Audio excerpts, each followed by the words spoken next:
अब हमारे पास में जो नेक्स्ट चीज हमें लर्न करनी है ये है ऑर्डर्ड पेयर। अब ऑर्डर्ड पेयर कुछ नहीं होता है, यहाँ पर क्या है हमारे पास में, देखो यहाँ लिखा है x comma y, ordered pair में लिखा है मतलब एक्स वाई की फॉर्म में लिखा है, और यहाँ पर देखा है equal to p and q. ठीक है, जब कभी भी ऐसा दिया होगा तो आपका जो x है वो p के बराबर होगा, पहला एलिमेंट पहले के बराबर होगा, सेकंड वाला सेकंड के बराबर होगा, बस इतना सा ध्यान रखना है। ये जो एक्स वाई का फॉर्मेट है इसको हम ऑर्डर पेयर या ऑर्डर पेयर कहते हैं। ओके, तो ऑर्डर पेयर में केवल इतना ही हमें यहाँ पर जानना है। अब जो मेन बातें यहाँ देखनी है, let us start with the exercise question. देखो यहाँ लिखा है आपके पास में कि x/3 + 1 कॉमा y-2/3, ये जो वैल्यू है ये है इक्वल टू 5/3 एंड 1,3। अब इसका मतलब ये हुआ कि x/3 + 1 इज इक्वल टू 5/3 के बराबर है। यहाँ लिखा है find the values of x and y, तो मुझे लगता है कि यहाँ से हम x की वैल्यू आसानी से निकाल सकते हैं, 5/3 - 1, और ये बनेगा 2/3। तो x की वैल्यू यहाँ पर 2 मुझे नजर आ रही है सॉल्व करने के बाद। सिमिलरली अगर आप यहाँ कोशिश करोगे तो y - 2/3 की जो वैल्यू है ये 1/3 के बराबर है, तो y के लिए सॉल्व करोगे तो 1 आएगा। तो इस प्रकार से हम x और y की वैल्यू यहाँ पर निकाल सकते हैं। अब अगर यहाँ पर दूसरे सवाल की हम बात करें तो दूसरे में लिखा है कि ए के पास 3 एलिमेंट हैं, बी के पास 3, 4, 5 एलिमेंट्स हैं, मतलब ये 3, 4, 5 एलिमेंट हमें दे रखे हैं। Then find the number of element in A cross B. भाई ए पे तो पहले 3 एलिमेंट हैं और बी के एलिमेंट भी 3 है, तो अगर मुझे number of element of A cross B चाहिए तो this is number of element of A into number of element of B, right? So that gives you 3 × 3, that is simply 9, right guys? Question number 3 में लिखा है कि जी आपके पास में है 7, 8, और बेटा आपके पास में एच की जो वैल्यू है 5, 4, 2 है। तो ये जी क्रॉस एच इन्होंने पूछा है और एच क्रॉस जी पूछा है। मुझे नहीं लगता इसमें कोई रॉकेट साइंस है, it can be solve very easily. मैं जी क्रॉस एच निकालता हूँ पहले, आप लोग मेरी हेल्प करो कैसे निकालना है। Keep writing in the chat box, right? बहुत प्यारे बच्चे हैं। ये जी क्रॉस एच में आएगा 7,5 पहला एलिमेंट, ठीक है, इसको मैं करली ब्रैकेट सेट्स वाली ब्रैकेट में डाल देता हूँ। फिर आएगा 7, 4, फिर आएगा आपका 7, 2, ठीक है। इसके बाद शुरुआत होगी फिर हमारी 8 की, 8, 5, फिर होगी 8, 4, फिर होगी 8, 2 की। तो ये बन गया हमारे पास में जी क्रॉस एच, राइट? अगर मुझे निकालना है एच क्रॉस जी तो सोचो क्या होगा। तो यहाँ पर पहले हम एच के एलिमेंट रखेंगे, ये 5 और 7 पहला पेयर बन गया आपका, फिर 5 और 8 दूसरा पेयर बन गया, फिर 4 और 7, right? This is 4 and 7 and this is 4 and 8, और लास्ट में आएगा आपका 2 की बारी है, तो 2 and 7 and then it is 2 and 8। So that is R H cross C. I hope this must be clear to you. Now question number 4 की मैं बात कर रहा हूँ। State whether each of the following statements are true or false. If the statement is false, rewrite the given statement correctly. कहते हैं ये बताओ सही है गलत है, और यदि गलत है तो राइट स्टेटमेंट क्या होनी चाहिए वो भी हमें लिखना है। यहाँ पर P के बारे में लिखा है, P की वैल्यू mn के बराबर है, Q की वैल्यू nm के बराबर है। तो क्या P क्रॉस Q mn और nm हो सकती है? Quite interesting. तो एक बार चेक कर लेते हैं।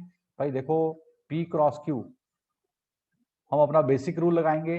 तो पहले एम एन के साथ, फिर एम एम के साथ, फिर एन एन के साथ और एन एम के साथ। तो this is M cross, I am sorry, this is M comma N, then M comma M, then N comma N and N comma M. So ये राइट स्टेटमेंट है। यहाँ जो पी क्रॉस क्यू लिखा है बिल्कुल गलत है, क्योंकि हमने ऐसा रूल तो पढ़ा ही नहीं था, और ना ही यहाँ पर कोई एलिमेंट रिपीट हो रहा है जिसको हम शॉर्टकट कर लेंगे यहाँ पर या रिमूव कर देंगे, राइट गाइज?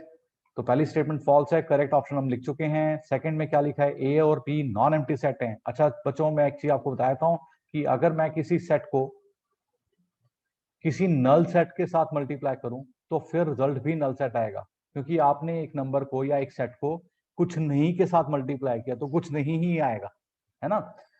तो ये बात का ध्यान रखना, मुझे याद आ गया था इसलिए मैंने बता दिया यहाँ पर। Now let us talk about question number 2। Second part, A and B are non empty set, मतलब इनमें कुछ ना कुछ एलिमेंट्स हैं। Then A cross B is also non empty set of the ordered pair X Y and X belong to A and Y belong to B. भाई बात को समझो, कहते हैं कि ए क्रॉस बी में कुछ ना कुछ एलिमेंट्स हैं, और वो एलिमेंट जो भी लिखे जाएंगे एक्स और वाई के फॉर्मेट में लिखे जाएंगे, और x जो है वो पक्का a को बिलोंग करना चाहिए और y जो है b को भी बिलोंग करना चाहिए। तो ये सही कह रहे हैं, ऐसे ही होता है। पहले वाला एलिमेंट x के स्थान पे आएगा, दूसरे वाला y के स्थान पे आएगा। तो ये यहाँ पर लिखा गया, ठीक है ना। तो ये स्टेटमेंट बिल्कुल बिल्कुल यहाँ पर ट्रू है। तो थर्ड पार्ट क्या कह रहा है? थर्ड पार्ट में लिखा है ए 1 2 है, बी आपका 3 4, और कह रहे हैं कि A cross B, B intersection five, ये फाइव के बराबर है। तो भाई ये तो मैंने आपको बोल ही दिया था। देखो बी और फाइव में क्या कॉमन हो सकता है? भाई बी के पास तो आपके पास में 3 4 एलिमेंट, फाइव के पास कुछ नहीं है। कॉमन क्या होगा इनमें? कुछ नहीं होगा ना, मतलब फाइव कॉमन आएगा। और फिर बन गया आपका ए का मल्टीपल फाइव के साथ में, तो ये तो भाई आपके पास में फाइव ही हो जाएगा, right. Please check. Question number 5 में लिखा है ए की वैल्यू है -1 1 और कहते हैं कि ए क्रॉस ए निकालो, है ना। कुछ और काम नहीं है कि ए क्रॉस ए निकालते रहो, बट हम तो निकालेंगे ना। यहाँ पर लिखा है आपके पास में -1 एंड 1 ए के एलिमेंट हैं, तो पहले हम निकालेंगे ए क्रॉस ए। तो भाई ये हमारे पास बनेगा -1 के साथ, फिर -1 1 के साथ, फिर 1 -1 के साथ, और फिर 1 1 के साथ। चेक करो मैंने सही किया है गलत किया है, कमेंट बॉक्स में बता दो मेरे को। और फिर ये कह रहे हैं ए क्रॉस ए निकालो, तो मैं पहले 2 की जगह तो ये पूरा सेट रखूंगा जो अभी हमने निकाला है। तो ये -1 फिर -1 1 और फिर 1 -1 और फिर 1 एंड 1, इसका मल्टीपल हमें करना है -1 एंड 1 के साथ। तो सोचो क्या होगा भाई, एक एक करके एलिमेंट को नॉर्मल कार्टेशियन प्रोडक्ट के तहत हम मल्टीप्लाई करते रहेंगे, लिखते रहेंगे। पहले ये पूरा एलिमेंट आएगा -1 के साथ, फिर यही आएगा 1 के साथ। ऐसे ही अब दूसरे एलिमेंट की बारी आएगी, दूसरा एलिमेंट आएगा -1 1 -1 के साथ, फिर ये -1 1 और 1 के साथ, फिर 1 -1 के साथ। समझते रहो क्या कह रहा हूं मैं, -1 और 1 के साथ। अब लास्ट वाले एलिमेंट की बारी है 1 1 -1 के साथ, देन 1 1 1 के साथ। So that is our required multiplication, right guys. Now अब बात करते हैं क्वेश्चन नंबर 6 की। इस सवाल में 5 में कोई डाउट है तो पूछ लो आप लोग।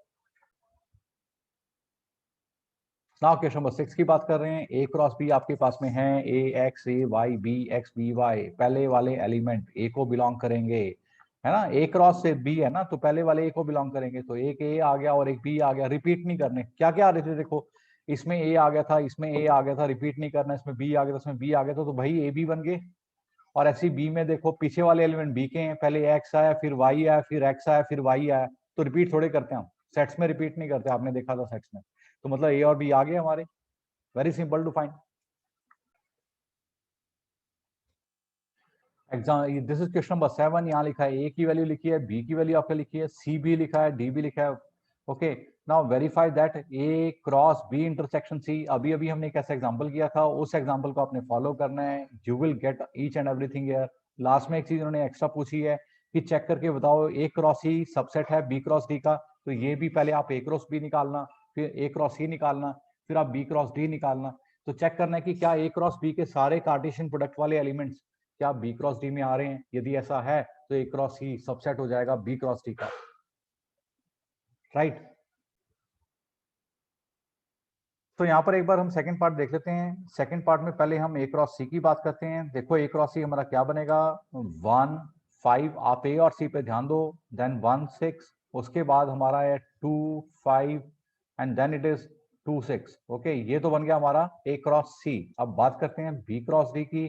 बी क्रॉस डी क्या बनेगा भाई, बी एरा और डी एरा एक बार मल्टीप्लाई करते हैं। पहला एलिमेंट 1 5, फिर 1 6, फिर 1 7, फिर 1 8। अब बारी है 2 की, 2 5 2 6 2 7 2 8। फिर बारी आती है 3 की, 3 5 3 6 3 7 3 8। मेरी राइटिंग देखकर परेशान मत होना, कॉन्सेप्ट को समझने की कोशिश करो। 4 5 4 6 and then it is 4 7, then it is 4 8, right guys। और ये आपके पास में, अब चेक करो कि क्या 15 है इसमें, यस है, ये तो पहला ही एलिमेंट है ना, ये रहा। फिर क्या 16 है, तो 16 भी मौजूद है। क्या 25 है, 25 भी मौजूद है। क्या 26 है, बिल्कुल ये भी रहा, ये 26 ही लिखा है यहाँ पर। तो दैट मीन्स आपका A cross C is a subset of B cross T, so that is verified here. सवाल नंबर 8, ए की वैल्यू आपको दे रखी है, ए सेट दे रखा है, बी सेट भी दे रखा है, कहते हैं ए क्रॉस बी लिखो, हम लिख देंगे ए क्रॉस बी। फिर कह रहे हैं कि ए क्रॉस बी के सबसेट्स कितने होंगे और इनकी लिस्ट बनाओ। तो ठीक है, बहुत बढ़िया। पहली बात तो ए क्रॉस बी हम लिख ही लेते हैं, क्या बनेगा, इट शुड बी और 1,3, 1,4, 2,3 एंड 2,4। अब हमें इसके ये बताने हैं सबसेट्स कितने होंगे। भाई देखो, ये मैंने कार्टेशियन प्रोडक्ट में बेशक लिखा है तो सेट ना, तो इसके सबसेट कितने बनेंगे, 2 की पावर नंबर ऑफ एलिमेंट्स, तो 4 एलिमेंट है, 16 सबसेट बनने चाहिए। अब ये कह रहे हैं इनकी लिस्टिंग बनाओ, कैसे बनाओगे, तो कर दो शुरू। भाई 5 is the subset of every set.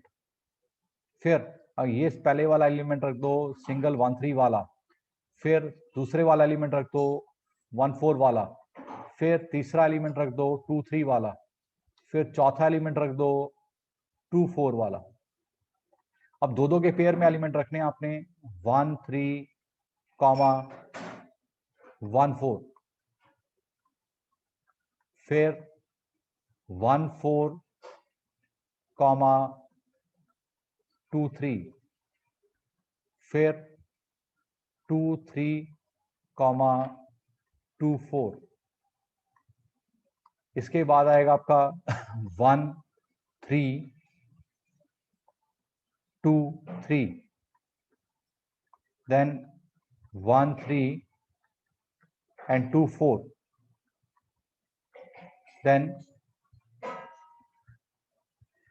एक और पेयर हमें यहाँ पर बनाना है 1,4, ओके, 2,4। दो दो के पेयर हो गए। अब 3-3 के पेयर यहाँ बना लेते हैं। टोटल 16 हमने बनाने हैं, एक बार काउंट करो कितने बन गए, मेरे ख्याल से 11 बन चुके हैं। ठीक है, तो अब आगे बारी आएगी 3-3 की कलेक्शन वाली, तो 1,3, देन 1,4, देन 2,3, ओके। फिर देखो, पहले हमने किसी को नहीं उठाया, मतलब 5 को उठाया, फिर एक एक करके एलिमेंट्स को उठाया, फिर हमने दो दो के पेयर बनाए। अब 3 के एक सेट बनाएंगे, फिर सारे एलिमेंट को उठा लेंगे। तो ये तरीका होता है बनाने का। तो 1,3, 1,4, 2,4, देन 1,3, 2,3, 2,4, देन 1,4, 2,3 एंड 2,4। तो ये आपको यहाँ पर प्रैक्टिस करनी पड़ेगी, थोड़ा सा एग्जॉस्टिव है ना, थका देने वाला है। और लास्ट में देखो आपके चारों एलिमेंट आ जाएंगे, 1,4, 1,3 एंड देन 2,3 एंड फाइनली 2,4। सो ये हमारे 16 टोटल एलिमेंट, 16 टोटल सब सेट्स बन चुके हैं। ओके, तो तरीका ये है कि पहले किसी को नहीं उठाना, मतलब 5 को उठाना है, फिर एक एक एलिमेंट को पिक करना है। जब एक एक को कर लेंगे, फिर उन्हें दो दो के पेयर बनाने हैं, और उसके बाद हमने 3-3 का सेट बनाना है, 3-3 की कलेक्शन उठानी है, और फिर लास्ट में सारे एलिमेंट उठा के रख देने हैं। ठीक है, if you count them they will be 16।